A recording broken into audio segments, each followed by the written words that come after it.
मर्दानी 1-2 के बाद 3 आई है, साथ में फिर से खून खौलाने वाला सब्जेक्ट लाई है। एक नारी सब पे भारी, बुरी नजर डाली तो आंखें पड़ेंगी निकलवानी। बट सवाल पूछना तो बनता है, क्या इस बार कुछ अलग मिलेगा या फिर से स्पाई यूनिवर्स की तरह वायरफ एक और फ्रेंचाइज भावनाओं में बह के बर्बाद कर देगा। सबसे मस्त लगा मुझे फिल्म का एक डायलॉग, जब एक विलन पुलिस से बोलता है, हम जैसे तो फिर भी 100-200 हैं, पर वर्दी में तुम तो 80,000 हो, सबसे बड़ा माफिया बनने को तैयार हो। यही तो सब्जेक्ट है पूरे मर्दानी यूनिवर्स का, पुलिस वर्सेस विलन। और विलन हर बार ऐसा आता है जिससे फिल्म को बेचा जाता है, मामूली एक्टर्स नहीं, छुपे हुए खजाने बाहर लाता है। तो इस बार एक बड़े साहब की अमीर बेटी किडनैप हो जाती है, साथ में अपने एक गरीब आदमी के घर की इज्जत को भी ले जाती है। Kidnapping case 2 in 1। अब सोचने वाली बात यह है, क्या पुलिस भी बचाने वालों में भेदभाव करती है या फिर सेम मकसद के साथ इंसान को इंसान की तरह बचाने का ट्राई करती है। शिवानी रॉय की यूनिफॉर्म पे एक और दाग लग जाता है जब उनकी नजर के सामने से किडनैपर एक बाप से उसकी बेटी को चुरा ले जाता है। फिल्म में चूहे बिल्ली का खेल शुरू हो जाता है। लेकिन सबसे बड़ा तमाचा तो यही है, जो लड़कियों के साथ ये सब कर रही है वो खुद को अम्मा बुलाती है, अपने हाथों से जवान बच्चियों का अंतिम संस्कार करवाती है। पुलिस विलन और एक मिसिंग केस, ये तो सेम मर्दानी 1 और मर्दानी 2 जैसा हो गया।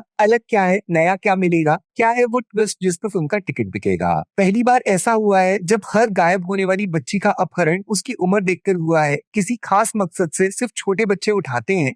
ये लड़कियों का शरीर नहीं, कुछ और ही बेचना चाहते हैं। ट्रेलर में दिखाए गए सुनाए गए हर मटेरियल पे भरोसा नहीं करना चाहिए दोस्त। कभी कभी जो आंखों से दिखता है वो सच नहीं, सच बनने का नाटक करता है। जिसको आप विलन समझ रहे हो वो सिर्फ आधा अधूरा सच है, जिसको पूरा करेगा ऐसा चेहरा जिसके लिए रानी मुखर्जी और पब्लिक दोनों तैयार नहीं है। उनमें जानकी भी है, जिनको अगर आपने नहीं पहचाना तो क्या खाक अच्छा सिनेमा है। वर्ष के वर्ष से तो अजय देवगन भी नहीं बच पाए, आपने कैसे मिस कर दिया। सिर्फ फिल्म जरूरी नहीं है कि थिएटर में रिलीज की जाए, क्यों ना एक बार अच्छे कंटेंट को डायरेक्ट ओटीटी पे रिलीज किया जाए। मर्दानी 3 एक परफेक्ट ओटीटी रिलीज है, जहां ये अपनी ऑडियंस ढूंढ लेती और पब्लिक फिल्म की दबा के तारीफ भी कर देती, बट थिएटर वाला एक्सपीरियंस आपको कतई नहीं मिलेगा। आजकल क्राइम पेट्रोल और सीआईडी जैसे शोज के एक एपिसोड में जितना थ्रिल, क्राइम और सस्पेंस देखने को मिलता है, सेम टू सेम उतना ही क्वालिटी और क्वांटिटी मर्दानी 3 में देखने को मिलता है। इस फ्रेंचाइज की यूएसपी है विलन्स, और ट्रेलर से ऐसा लगा था कि हैट्रिक कंप्लीट हो जाएगी, बट सेकंड हाफ में मर्दानी के सामने अम्मा एकदम बकरी जैसी बेचारी हो जाएगी। फिल्म खराब नहीं है, लेकिन अलग नहीं है, कुछ नया नहीं है, उसी पुराने माल को नए पैकेट में डाल के बेच दिया है। रानी मुखर्जी के कमबैक को वेस्ट कर दिया है। ना ज्यादा ट्विस्ट है, ना कोई बहुत बड़ा सस्पेंस छुपाया है, अच्छे एक्टर्स को बाहर निकलने का मौका भी नहीं दिलाया है।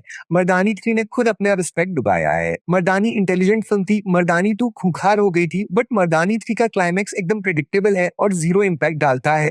रानी मुखर्जी के एक्शन को चुटकुले में बदल डालता है। ऑलरेडी जो दिल्ली क्राइम जैसे शोज का लेवल कहां से कहां पहुंच गया है, मुझे नहीं लगता वाईआरएफ अपने कॉप यूनिवर्स को इस तरह आगे बढ़ाएगा।